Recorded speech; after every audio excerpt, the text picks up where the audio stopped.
Bonjour, nous voici à nouveau réunis pour cette 9e journée de confinement. La ville est toujours calme, les consignes sont globalement respectées, de plus en plus et de mieux en mieux, donc félicitations aux Aurillacoises et aux Aurillacois. Il faut le dire, je pense que c'est important de souligner l'effort civique qui est réalisé par les uns et les autres. Je ne peux qu'encourager ceux qui ne le respecteraient pas aujourd'hui à faire comme la plupart de nos concitoyens, donc respecter ces règles de sécurité. Du point de vue sanitaire, donc sur notre territoire, nous sommes aujourd'hui les statistiques produites hier soir vers 17h par l'ARS, 31 cas aujourd'hui de personnes positives détectées. En réalité, nous savons, je l'explique chaque fois, que tout le monde n'est pas testé, donc ce chiffre n'a pas de valeur en soi. Ce qui est intéressant, c'est de voir sa progression. Donc nous sommes passés de 27 cas positifs à 31. C'est une progression donc qui est plutôt mesurée, qui est réelle, mais plutôt mesurée. Mais encore une fois, tout le monde n'est pas testé, sont testés uniquement les publics prioritaires. Donc il y a évidemment dans la nature beaucoup plus de personnes positives que ce chiffre-là.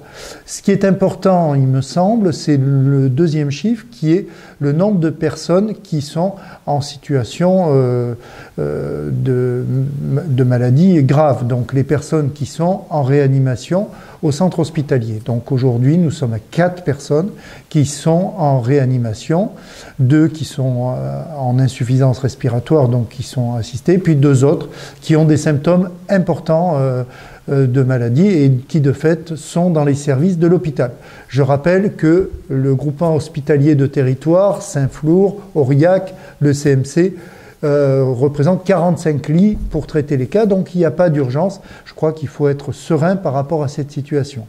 Et la deuxième chose que je voudrais dire, alors je redis et je l'ai déjà dit depuis plusieurs fois, on peut être positif avec peu de symptômes ou pas de symptômes du tout, et donc on reste confiné chez soi. C'est le médecin qui détermine le degré de gravité de votre situation.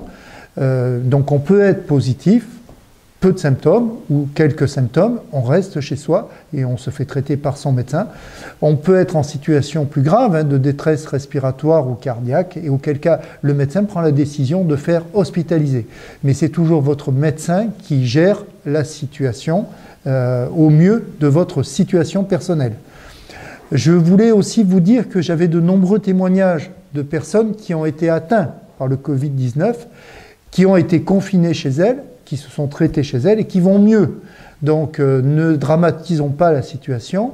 Dans 98% des cas, nous sommes dans des situations normales. La situation devient grave quand on est obligé de passer sur l'hospitalisation, mais c'est une minorité de cas. C'est pour ça qu'il faut rester serein et calme face aux situations. Deuxième point que je voulais souligner, donc l'ARS a distribué depuis hier les masques pour tous les intervenants médicaux, mais aussi pour les soignants, pour les personnels des EHPAD. Donc une distribution s'est faite sous l'égide de l'ARS, et je remercie les personnels de l'ADAPI qui ont réparti sur tout le département, qui ont porté ces masques dans les différents EHPAD du département. Donc aujourd'hui, des stocks ont été reconstitués, certes pas encore de façon suffisante, mais nous avons les masques qui sont dans les établissements, donc ils vont être redistribués au personnel, ça a certainement déjà été fait.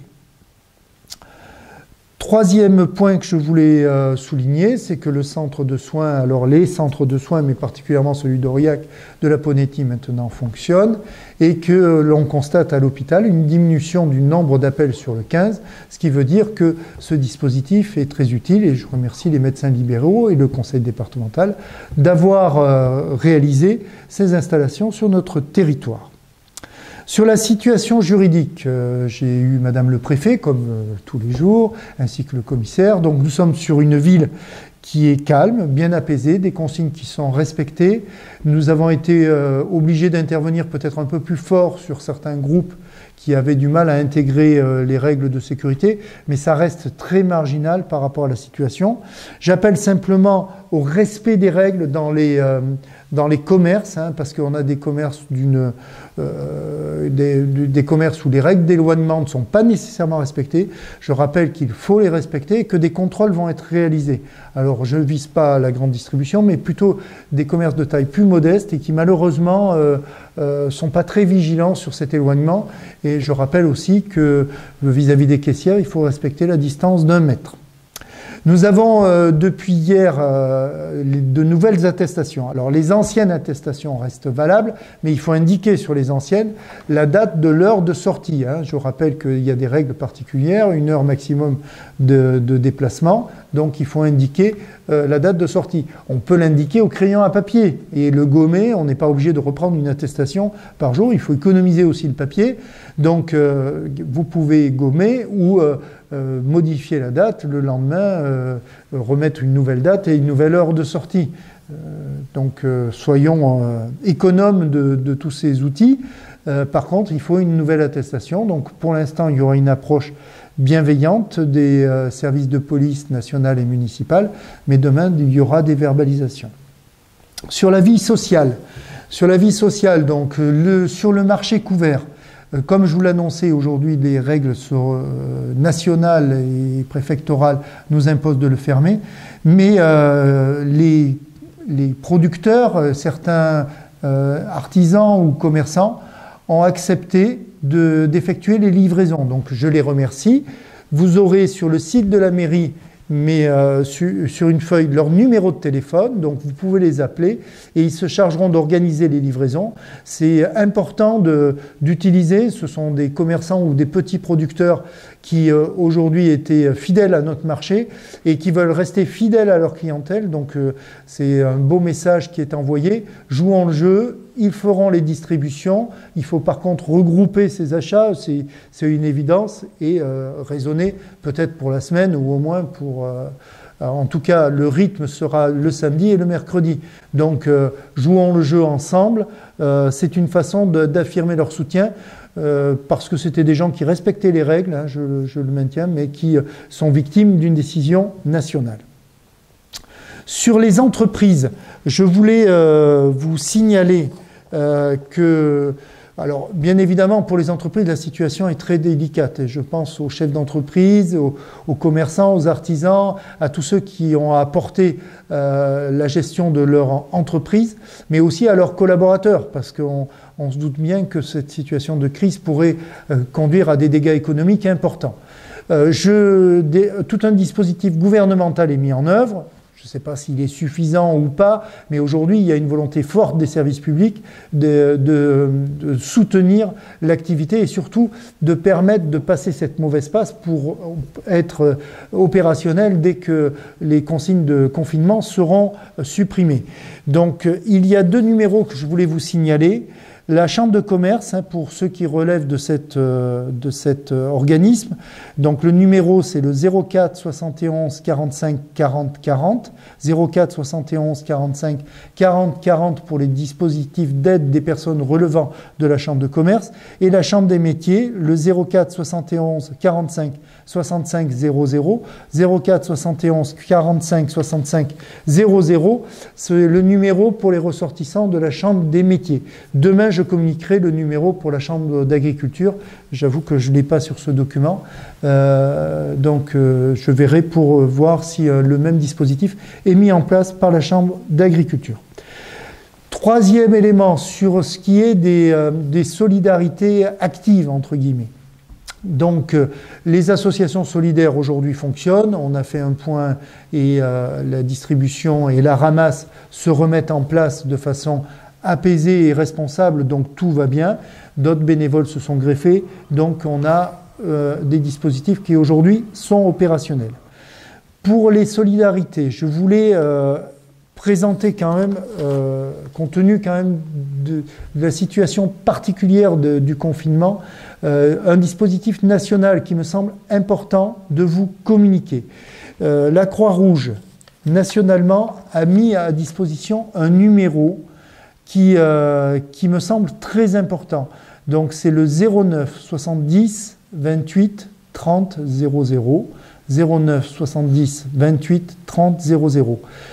Ce numéro, en fait, fonctionne de 8h à 20h, 7 jours sur 7, et vous avez des personnels formés au téléphone.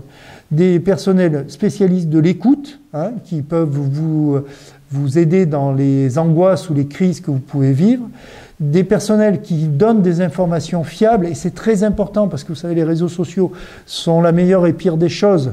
Il y a beaucoup de fake news, beaucoup de règlements de compte qui ne servent à rien, qui ne servent véritablement à rien. Il faut prendre des mesures, je pense, enfin des informations apaisées et sereines. Et ce numéro vous donnera des informations apaisées et sereines sur le Covid-19. Et enfin, ce numéro aussi permet de mettre en place des solidarités. C'est un numéro national, mais qui nous informe localement. Donc, s'il y a des solidarités nécessaires, ce numéro existe. Deuxième numéro que je voulais vous communiquer, alors c'est une adresse internet parce que j'ai beaucoup de personnes qui m'écrivent en message privé en me disant, ou sur le site de la ville, en me disant qu'elles veulent se porter volontaires pour des actions de solidarité. Je les en remercie, c'est très bien, mais il y a un site du gouvernement qui a été mis en place, alors je vais essayer de vous le lire, c'est réserve-civique bêta, réserve-civique bêta.gouv.fr. Donc sur ce numéro, vous pouvez vous inscrire pour des actions de bénévolat. C'est un numéro national, mais qui est après communiqué localement. Et Madame le Préfet m'a assuré que ces numéros nous seraient aussi communiqués pour certaines prestations.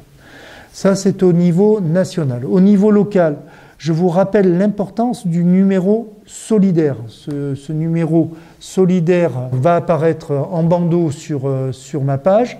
Ce numéro, utilisez-le. Il y a des assistantes sociales du CCAS qui vous répondront, hein, donc tous les jours du lundi au vendredi, de 9h à midi et de 14h à 17h, sauf le mercredi après-midi. Mais ce numéro peut être utilisé. Nous avons une trentaine d'appels pour des petits problèmes, hein, des problèmes parfois de livraison de médicaments ou de commission. Bref, ce numéro peut être utilisé. On peut aussi s'inscrire sur la liste d'appels. Hein. On a 45 personnes qui demandent à être rappelées tous les jours. Donc ce numéro aussi vous permet de vous inscrire. Et enfin, je pense qu'il y a aussi toutes les solidarités locales qui doivent s'exprimer. N'hésitez pas à appeler vos voisins, à leur rendre ce service des personnes qui ne peuvent pas se déplacer, parce que c'est une solution de proximité. Et je pense que dans la crise que nous sommes en train de vivre, ces solidarités locales sont aujourd'hui très très importantes. Je voulais aussi revenir sur les tensions qu'on peut avoir par rapport justement à cette détresse psychologique. C'est très important aujourd'hui, je le redis, d'appeler ses proches, d'appeler ses parents, d'appeler ses amis, d'appeler aussi ses collaborateurs. Hein, ça fait partie de ce soutien psychologique, parce que nous avons, et parfois nous ne sommes pas au courant, des amis ou des proches qui vivent de façon très difficile ce confinement. Je vois certains messages qui m'arrivent parfois de personnes qui sont seules, isolées et qui ont besoin de ce soutien. Donc, n'hésitez pas les uns les autres à appeler, à affirmer aussi, parce que des fois c'est idiot, notre pudeur nous retient dans cette expression, mais je pense qu'elle est très importante dans la situation de crise que nous vivons, de ne pas hésiter à affirmer votre amitié, votre sympathie, parfois votre amour pour certaines personnes, parce qu'aujourd'hui les gens en ont besoin. Je pense aussi aux personnes qui sont malheureusement isolées par la force des choses, dans les EHPAD, dans les maisons de retraite, enfin dans tous les dispositifs à l'hôpital qui ne peuvent pas avoir de visite. C'est très important de les appeler, de leur dire que vous êtes là, que vous pensez à elles, ça ne se présume pas. Et puis parfois on peut aussi envoyer une lettre, hein, parce que le courrier est distribué, pas très rapidement, mais c'est aussi une façon d'entretenir ce lien social et cette solidarité. Globalement, en conclusion, je voulais vous dire que nous avions de belles personnes qui réagissaient solidairement, qui étaient présentes, qui soutenaient les uns les autres. Chaque fois, je le dis, mais c'est un appel à la solidarité, un appel à à cette responsabilité des uns et des autres, cet appel à la fraternité. Aujourd'hui, une nouvelle forme de citoyenneté est en train d'apparaître parce que cette contrainte du confinement est une expérience difficile pour beaucoup de monde. Je pense qu'il y a des enseignements à retirer. Le travail que nous devons mener les uns et les autres, c'est de contribuer à faire ce lien social, à l'exprimer, à ne pas se replier sur soi, mais bien à communiquer avec ses proches, à communiquer avec ses amis, à dire de façon expresse que cette solidarité, c'est notre commune humanité et que c'est dans cette commune humanité que nous pourrons vivre les moments difficiles qui nous attendent, notamment face à ce Covid-19. Bon courage et à demain.